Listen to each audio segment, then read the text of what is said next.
Sounds good. Hey, team, welcome. Today I have the greatest Nancy Andrade here today, master trainer in size and insanity, right? Oh, country heat. Country Heat and insanity instructor Yes, and coach as well. correct. And that one, I asked her today to share some of the insights of how she became a master trainer because it's not an easy job and it requires a love or well, she will share what we need to get it so we can get in there. I am going to give the awards to Nancy, and we're going to start with your why, Nancy. Why did you decide, and how did you decide to become a master trainer? Share that with us. Well, originally, I've been an instructor for a long time. I started teaching when I was 16, and it's just something that I always wanted to do. Teaching is kind of in my blood. And I taught fitness, I taught dance, and that was just something that I fell into actually when I was 16. It wasn't like I woke up one day and I said, I want to be a fitness instructor. I kind of stumbled into it. And over the years, I've gotten certified in different formats and never really had the thought process of becoming a trainer to instructors. But when I did my first Beachbody Live certification, which was Insanity, it was, God, I want to say like almost 4 years ago now.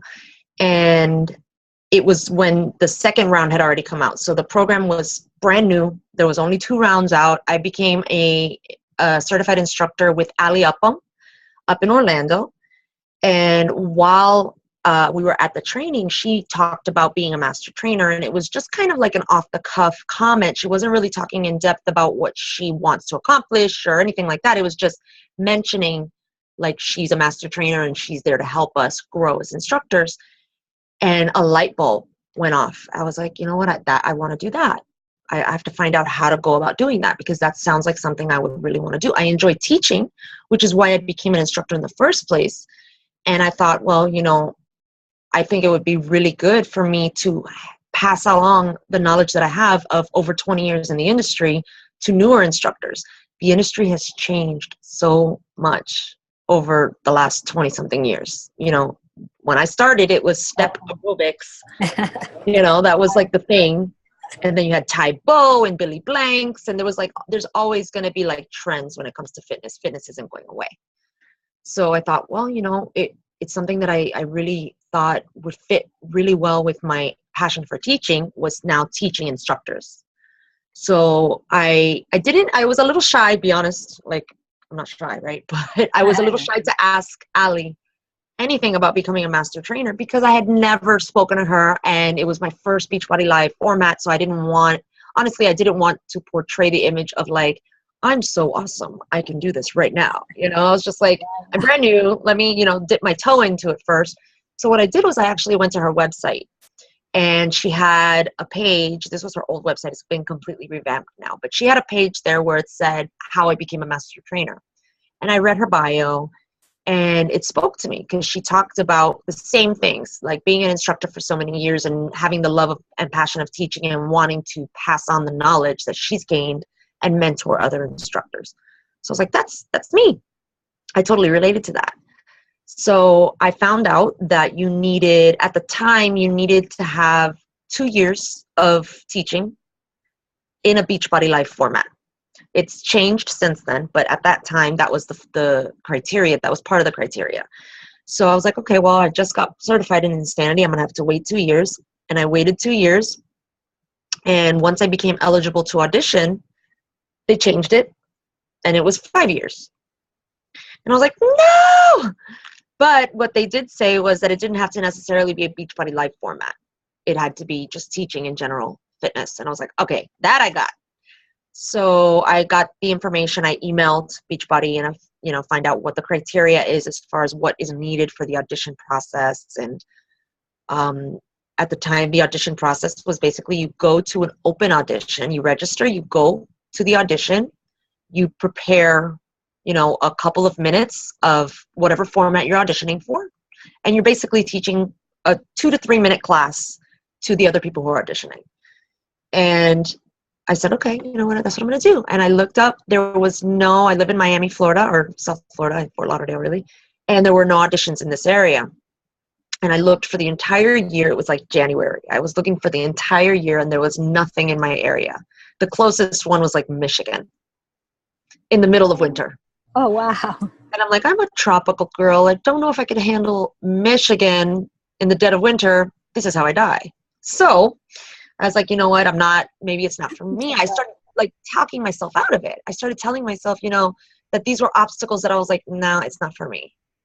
And instead of actually looking at it like, well, if you really want to do something, you kind of have to take steps out of your comfort zone and just go for it.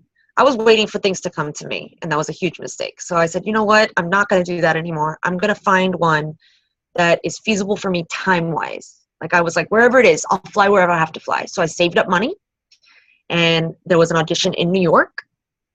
And I was like, that's what I'm going to do. I'm going to go to that one. So it was the year that Size Live was launched, and I got certified in Nashville at Summit. And Tanya Barron was one of the ones that did the certification. Sean T actually did the master class with us, which was amazing. And so I talked a little bit. I know it was so amazing. I talked a little bit with Tanya while we were at the training, and I did some homework, and I promise I'm not a stalker. I went online and I found out that she was going to be in Miami like a month later or 2 months later for one of her trainings. So I said, you know what? This is one of those moments where I can get out of my comfort zone, or I can just sit back and be like shy about stuff. And again, I'm not shy, but there are certain things that I'm like, maybe not, it's uncomfortable. But I said, you know what? Just what's the worst that can happen?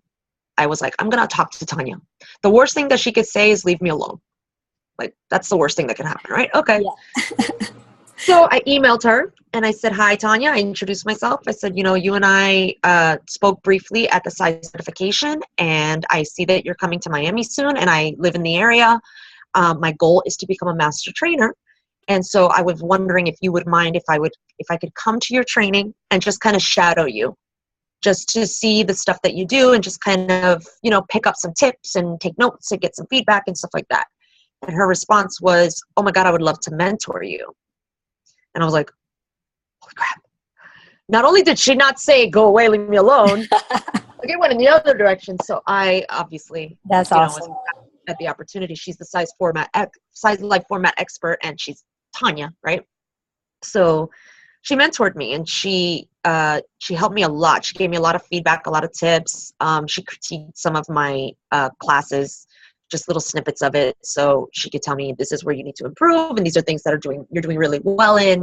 Make sure you keep doing this and fix this and things like that. And when I was at the training with her, at her training, she kind of saw me in action a little bit. She gave me a couple groups to work with and had me kind of go over there just to see what I was able to do. And when she saw how I worked with the group, she came over to me and she said, there's no reason why you're not a master trainer. Like you need to be a master trainer right now. So I'm going to fast track you. That's awesome. So the fast tracking, I was like, I don't know what that means, but it sounds good. So let's do it.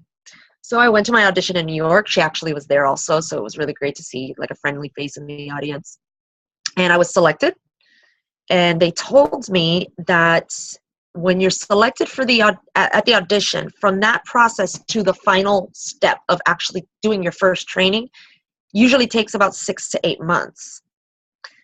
And I was like, I have that mentality that almost everyone on the planet has. It's like, I want it right now, right? I was like, all right, 6 to 8 months. All right, I've waited this long. I got to work for it, right? Yeah.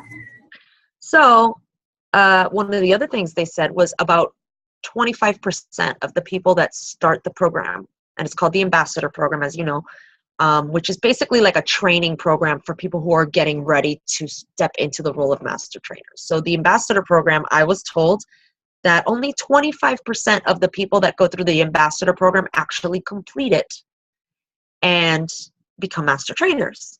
Blew my mind when they said that to us, because I was like, wow, what did I sign up for? Right.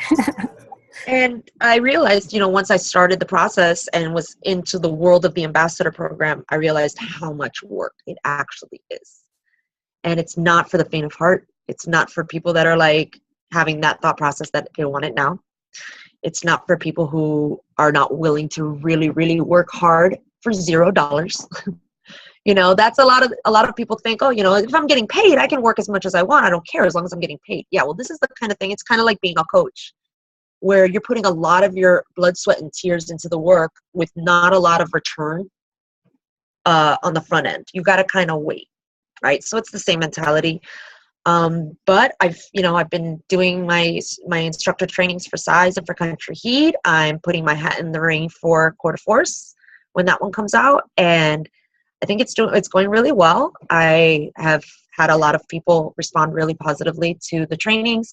I'm getting a lot of good feedback from my trainees, and I absolutely love it. Like, even the work, even the hard work, I absolutely love it. And it's helping me grow as an instructor also, because the things that part of being a master trainer is, you know, the mentorship. And I'm not going to go and tell someone this is what you should do unless I've actually worked on that skill myself. And so in order for me to be a better mentor and to be a better trainer, I have to work on skills myself so that I can improve. And part of the master trainer world, one of the elements that I actually just kind of put into place for myself is I go to other instructors' classes. I like to attend other instructors' classes, no matter what the format is. It doesn't have to be size. It doesn't have to be Beachbody Live format, Zumba, or, you know, any kickboxing or whatever they have, yoga, because I like to see what other instructors are doing. You never know if you could pick up some really great tips.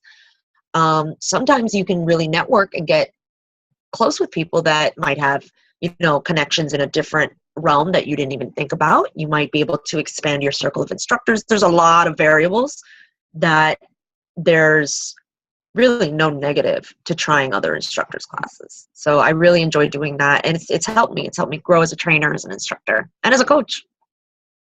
Fantastic. I totally agree with everything you said. Oh my God. Yes.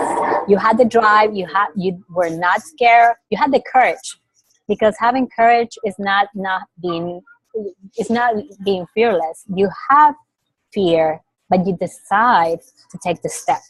That's Exactly. courage, and I love it. I love that from you, and I think one of the reasons why I clicked with you, and I'm like, I have to talk to Nancy. And I love that you mentioned getting out of your comfort zone.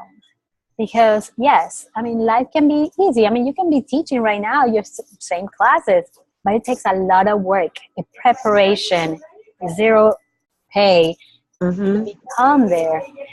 Whether you want to do it or not, it's something that has to really be in yourself. Yep.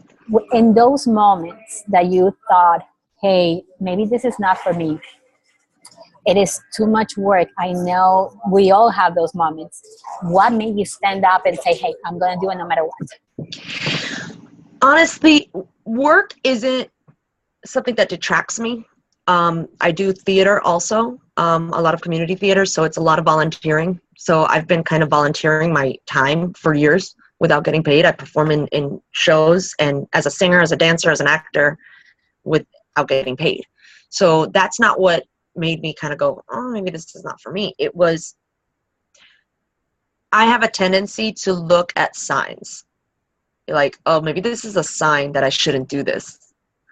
And I've gotten better at it. I used to be really bad. Like, I would literally, the fact that there was no audition in my area years ago would have been enough to make me go, yeah, no, this is a sign I shouldn't do it.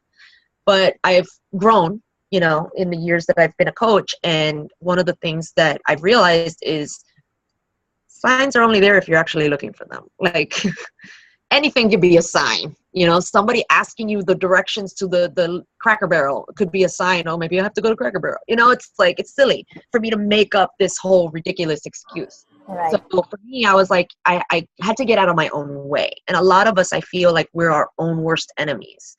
We put up barriers and obstacles that aren't even there because of the fear. And like you said, having courage is not being fearless. Having courage is facing your fear in spite of having fear, still doing it. So for me, I was like, well, I have a passion for teaching. I'm teaching, but I feel like there's still more. There's still more I want to do. I'm not 100% fulfilled just teaching. Like, what's the next step? And this is what I tell my coaches and my instructors. I tell this to my kids. once you reach a goal, like, what do you do once you reach that goal? Do you just like, okay, I reached it, yay, game over? Like, no, now you got to set a new goal, because you should always be shooting for something. You should always be growing. And if you reach a goal, like I made the goal of being an instructor, and I became an instructor. So that's it. What, I'm done? No, now my next goal is being a master trainer. So I'm like, well, the only way to get there is to put in the work.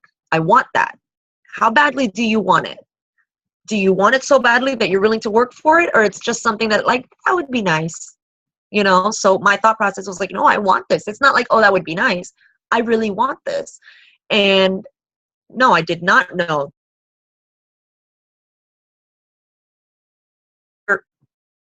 You know, knee deep in it, you don't know the amount of preparation and work. I think I'm hanging up here. My internet connection's a little weird.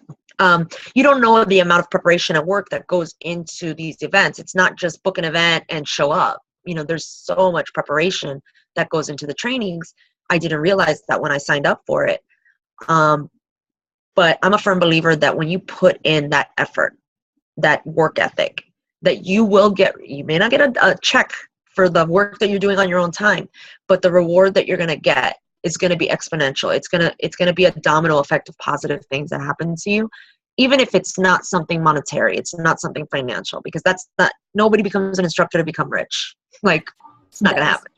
You know, you do it for the love, for the passion, and for the feeling that you get as an instructor. As an instructor, the feeling I get when somebody walks into my class uneasy and nervous and unsure of themselves, but leaves feeling like they can conquer the world, I love that feeling.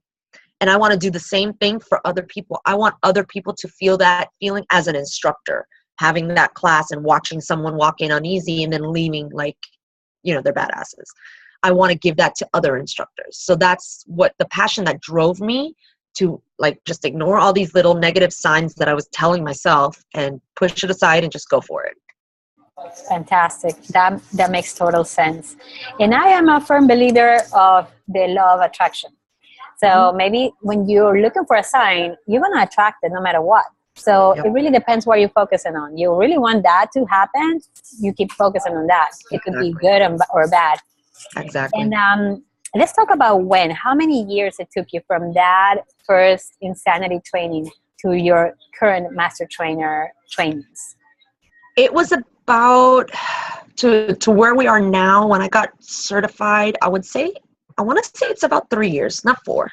It's probably 3 years. I got to look back at my, like, when I got certified in insanity, but I'm pretty sure it's 3 years from the day that I got certified in insanity to now.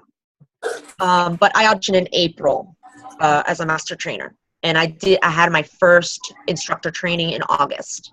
Right. So when I went through the I'm sorry, go ahead. No, go ahead. When I went through the program, like I said earlier, how they told us it takes 6 to 8 months to get through the whole ambassador program. I auditioned in April. I started the ambassador program in June, and I finished before Summit, which was in July. So it was about, for me, 6 weeks total in the ambassador program. It usually takes 6 to 8 months. Part of that was because Tanya fast-tracked me. But also there's another element of it. The tasks that we're given as ambassadors, they can be daunting. You look at the tasks and you're like, oh, wow, this is a lot of work, and I got to do this video and this and that. You know, there's a lot of things that you have to do. So it's easy to pull away and go, oh, I don't want to do this today. I'll do it tomorrow. Or I'm not feeling 100%. Okay, next week. I'll wait till Monday. Or, you know, you get 10 tasks. Okay, I'll do 1 a week. You know, and that's what they tell us to do. Try to get 1 a week done. Well, I did the first 7 tasks in a week because I was like, why am I going to wait? It's going to take me 10 minutes to do the actual task. The anticipation of something is always worse than what you're waiting for. You know, when you dread something, you're like, oh God, I really don't want to go to this event, or I really don't want to see that person at this party, or whatever. You know, when you're dreading something, it's that anticipation of it that's so much worse than when you actually encounter that person or at the, so I'm like, what? Why am I going to torture myself by anticipating this dread of like, oh God, I got so much, no, you know what? Just ignore it. Just go for it. Do it. And it sounds simple and it sounds like a silly platitude, but it's so true. Like, just jump in, do it. And before you know it, you're like, wow, what was I scared for? There was no reason, you know? That's funny because it took me one night. It took me 3 weeks to decide to do everything in one night. I did them all in one night. Yeah, they require, I had some redos to do. I'm like, okay, but at least I got them off my skin. But it took me 3 weeks of that, what you say. And I was like, oh no, I don't feel well next week. Yeah. I only have 2 students, so I'm not going to make the video with 2 students. I'll wait until they're 7 or 8 or 9. And that sometimes doesn't happen. So yeah, that just push forward. Now, and the last question, thank you so much for your time. No problem. Where do you see yourself in 5 years or in 1 year? 1 year, 5 years, 1 year. My goal for actually, since I became a master trainer, I'm shooting for Rookie of the Year this year. That's my goal. I think I'm on a good track for it. I've got a couple of people that I'm at their heels. I just think it's healthy competition. But yeah, that's my goal for, my first year as a master trainer. I'd like to get Rookie of the Year. In 1 year, I would love to be part of talent team, which means that I would be cast in the protein videos. And for those of you who don't know what the protein videos are, it's as an instructor, we're given a new round of choreography for every format every other month. So it's kind of like the home workout DVDs, but they're designed for the instructors. So they're basically like an additional hour workout that we get. And so part of talent team is you're cast in these videos. So my goal is to be cast in, my chosen format. Right now I auditioned for size, so I'm fingers crossed. I hopefully will get information by the end of the month that I was selected. And then within a year, I'm hoping that I'll be doing quarter force as well, quarter force live. And ideally, I would like to be in the talent team for that as well, and just participate in program. I don't want to say creation, but like, for example, for size, I would love to be able to assist with choreography, and contribute that way. And for quarter force, same thing. I would like to be involved in the process of creating the rounds. And 5 years from now, wow, that's a long time. So much can happen in 5 years. Who knows? 5 years from now, I would love to have my Beachbody coaching business kind of blow up, do as well as my master trainer side of the business has been doing so far. And it's hand in hand, and you kind of have to juggle both worlds because they're 2 different worlds, as you know, and it's not very easy to marry them. But I think there's going to be a lot of changes in the Beachbody world as it relates to Beachbody Live. And I think that within the next few years, we're going to see a lot more merging of the 2 worlds. This is just conjecture. I don't know any special secret tips or anything. No, Carl didn't tell me nothing. This is just my opinion based on what I've seen is happening and kind of trends that are happening. I feel like there's going to be like the coaching network and the Beachbody Live world are going to kind of get closer together in the coming years. I know that, Beachbody always comes out with new programs, so there's going to be a lot more opportunities. I haven't really thought 5 years in advance, but that's definitely like, something that I have to start thinking about. It gave us a lot of insight. So I love the Rookie of the Year and the Talent of the Year. What do you need to become a Rookie of the Year? Tell us a little bit. Honestly, I have no idea. I'll be perfectly honest. I have no idea. I just know that it probably has something to do with like the number of registrants you have in your trainings and how many people sign up for protein and things like that. I'm pretty sure that there's that element. How many trainings you're doing, because it's just like anything. It's a numbers game. Yep. I'm good with the numbers as far as how many trainings I'm doing. I've got like a lot of trainings in the books. It's just a matter of getting the right people, because our goal as master trainers, like our number one job is to train instructors to fill their classes. Yes. And the more instructors we have, the more classes we have on schedules, the more people we touch, the more people we reach, and the more people we help. And so I understand the numbers game. It's important. The more people you have, the more people you're going to help. So, yeah. Absolutely. And like everything in life. Now, there's another question. What do you require to fill out your classes? Give me like 3 tips that you think this is a must in an instructor. You must do this in order to fill out your classes. I think the number one most important thing before marketing and promoting and all that kind of stuff is you need to be authentically you in your classes.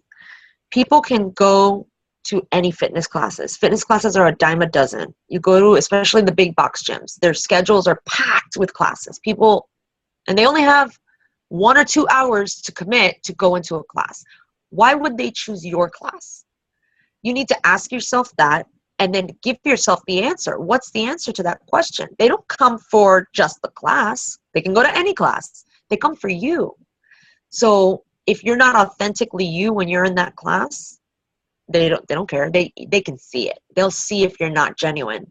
So if you're spouting off fun little phrases that you're going to say, like it drives me nuts when I see an insanity instructor say, dig deeper. I'm like, you're not Shanti, stop it. Like, say your own phrase, you know? And I'm guilty of it too. You know, I'll pick up something from someone else. If it doesn't sound naturally like it's coming from me, I drop it. But being authentically you is the most important thing, because people are going to continue to come back. The loyalty is not to the class. The loyalty is to the instructor.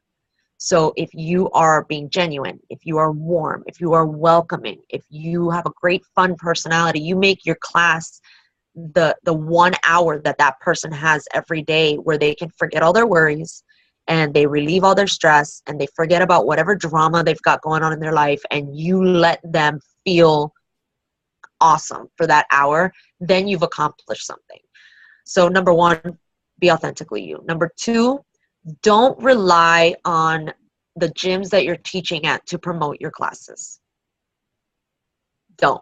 Especially if it's a big box gym. If it's a 24-hour fitness or an LA Fitness or a UFit, they don't promote group fitness. They just don't, because that's, first of all, that's not where their bread and butter is.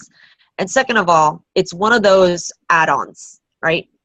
They sell memberships and they're really talking more about the machines and things like that. And like, oh, also we have Group X. So their goal is not to fill up your classes. Don't rely on other people to promote your classes. You need to be out there pounding the pavement, promoting, and don't rely on just social media. You know, spread the word. Be open to asking people to share your class. If you have people in your class, tell them. If you really enjoyed this class today, please invite a friend next week. You know, give away gifts. If you invite a friend next week, I'll put your name in a raffle to win a free, you know, whatever, towel or whatever. Be okay with giving stuff away. That's how you get the loyalty. That's how you get people coming back. They're like, it gets them in the door. And then once they're with you, they're like, I want to stay and hang out with this person. Like, they want to be in your class every single time you're teaching. So you're going on social media. You're going to go face to face with people. You're going to ask for referrals. You're going to ask people on social media, would you mind if I, if I ask you to share this image of my class that's coming next week? Invite people. It's so similar to the coaching world and the 4 vital behaviors that we have. Invite, invite, invite. I always tell my coaches, people take that vital behavior a little too literally. Invite, invite, invite. Well, what happens if I don't have a challenge group going on? I can't invite them. Or I feel like a salesperson if I'm inviting. But you don't have to necessarily be inviting them to your challenge group or to your class. Invite them to your world. Invite them to your life. You know, let them see a glimpse of what's going on in your life, because that's what they want. They want to be able to relate to you. They don't want a cyborg that's standing in front of the class that doesn't understand what it's like to be out of breath. You know, they want somebody that they can relate to. And when I start my classes, I always welcome everybody. I try to, break some of the tension with some of the new people that are like scared. I give them a little humor, I let them feel like it's okay. There's no judgment here. Just relax, shake out your shoulders, and just have a good time. Doesn't matter what format we're doing. We're here to work out, have a good time, and relieve the stress. So the promotion of it is really pivotal, but you need to think outside the box. And number 3, stop thinking that other instructors are your competition. I love that one. I say it to people so many times because they're like, yeah, I'm going to be the only instructor in this area. And no, I don't want anybody else coming here and taking my client. No, stop it. Like, think about it. What happens if you get sick? What happens if you have to go out of town? What happens if you break your leg? Like, you want your students to still have that class to come back to. And if you're teaching size and you get sick or you have to leave town and you need to get a sub and there's no size subs, what are they going to sub it with? Something that's dance. So it'll be Zumba. And that's great. That's awesome. Your students are still going to have a workout they can do. But then when you come back, your numbers will drop. It just happens. It's the way it happens. I'll start with 20 people in my class. I miss a week. I don't have a size sub, so they sub it with Zumba. When I come back, I'm down to 4. It's true. Oh, it froze again. And it's there. You are. Hold on. My internet connection is unstable. Stay. subs. There we go. I think we're back. Yeah, we're back. So if you have, the opportunity to sub a class, jump in. It's going to help you improve as an instructor. Get to know these instructors that you're subbing for, because then they can come sub for you. It's not a competition. It's an alliance. And don't be afraid to promote other people's classes. When you're done teaching a class, if there's another class after yours, hey guys, if you want to stick around for yoga, Joanne's going to be teaching yoga the next hour. It's really awesome. Have a great time, and ask other instructors. It doesn't take any energy, doesn't cost anything for somebody to say, hey, stick around and take the next class. And if we all did that for each other, our numbers would skyrocket. A lot of people don't even know what's going on outside of their little world that they're in right here. And people take group fitness because they do not like to work out alone. That is why they do it. That is the truth. The camaraderie. They need the environment of having a class full of people that they're competing against. They need to have somebody telling them, you can do it in the face, because you could do it's typically, you do it at home. It's kind of group fitness because you're working out to a DVD that's full of people. So that's a group, but you're alone in your living room. And yeah, that's what we do as coaches. We promote the home workouts, but they're not for everybody, right? It's not a one-size-fits-all thing. And me personally, I love working out at home, but I love live classes. So I'm one of those people that I'll do both. But what happens to those people that, I have clients that tell me straight out, I will never work out at home because if I have the home DVD, I just won't do it. I know me, I won't do it. Well, guess what? Those are the people that are coming to my classes every single week. And those are the people that are bringing people to my classes. And those are the people that are going to become instructors.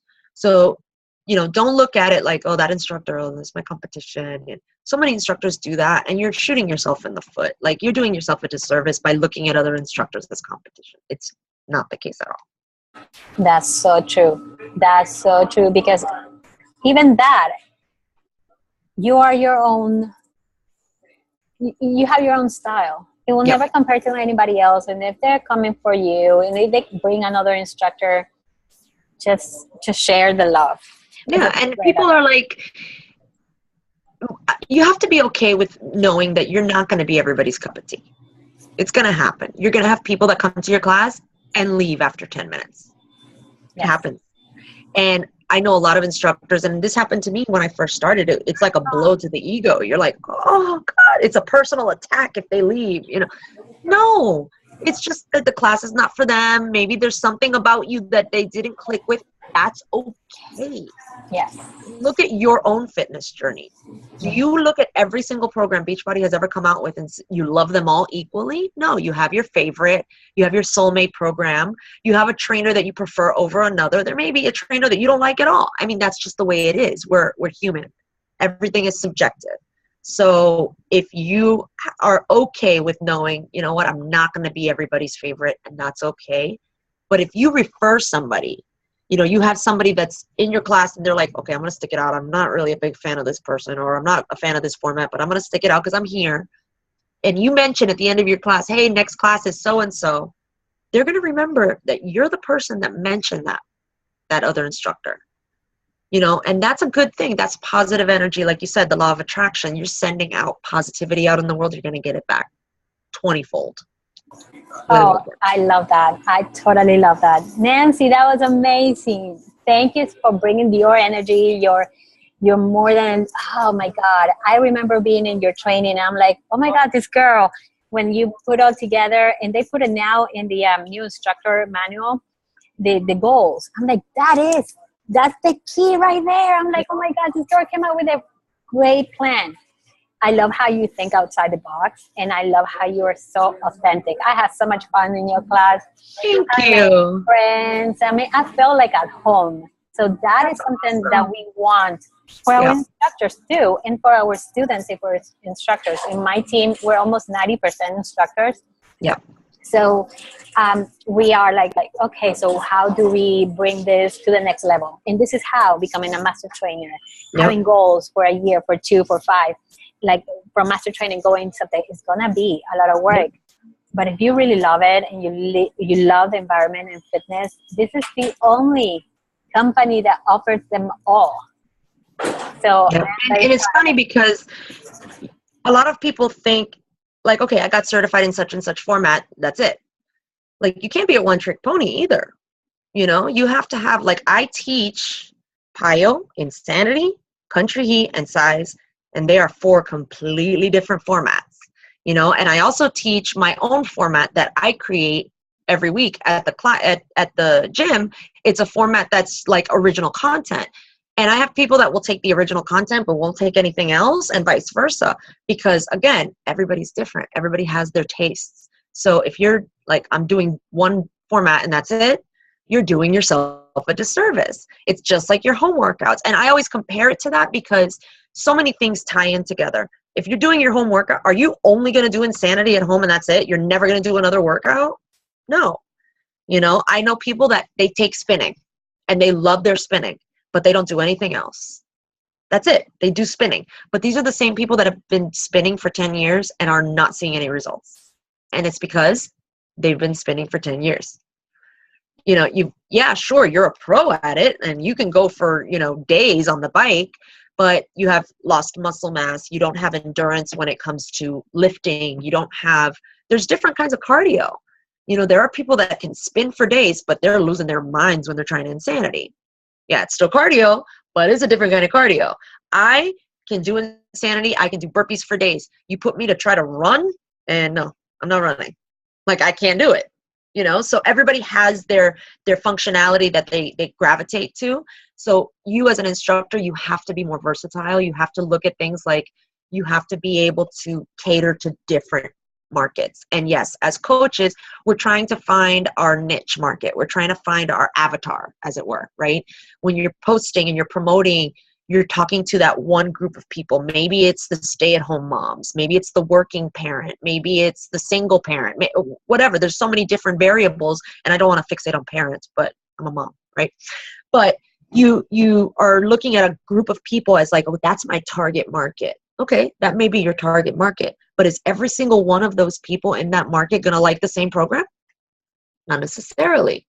You might have people that are like, yeah, I'm in the same market, but I can't do anything because I've got so many injuries and problems with my body. I can only do PIO.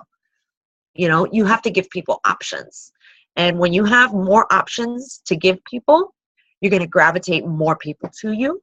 You're going to have more of a fan base, for lack of a better word, and you're going to get that instructor, that loyalty.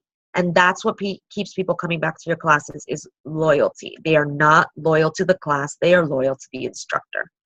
So that's the best thing that I can tell you guys is really just focus on growing always, no matter what it is, whether it's with personal development, with teaching more formats, with, like I said earlier, going to other instructors' classes, because you never know what you can learn. I have learned, and being, in the industry for 25 years, I still learn every single day. I watch videos online of instructors teaching in their classes. I work with other instructors one-on-one. Hey, do you have a tip for me that you find works for you? I don't know everything. I want to learn. The only way you get better, the only way you improve, and the only way you get to that level of I am trying to be the best I can possibly be is working on yourself. And then you can help other people. Fantastic. Love that. Perfect. Yes, growing all the time. Nancy, thank you so much for being such an amazing leader, master trainer, coach, and everything, because this is it. This is what it is, Beachbody, and what represents to us. Some people say, hey, I will never see myself as an instructor, but maybe yes in the future. So this interview, I hope it helps a lot of my coaches and people who come to the team to see it outside the box like you saw it. Yep. Maybe, right now is not the right time, but if you work towards it, look at all the options that you have. Yeah, and I'm so thankful for you. Thank you so much for inviting me to talk to your team. Thank I'm you. so honored. And I loved having you in my training. I'm so glad you had a great time. Oh, thank you so much, Nancy. And I'll share this video later. I'll send you a copy as well so you can have it. Yeah, please do. Thank you. Thank you. Have a great day. All right. Don't go. Bye.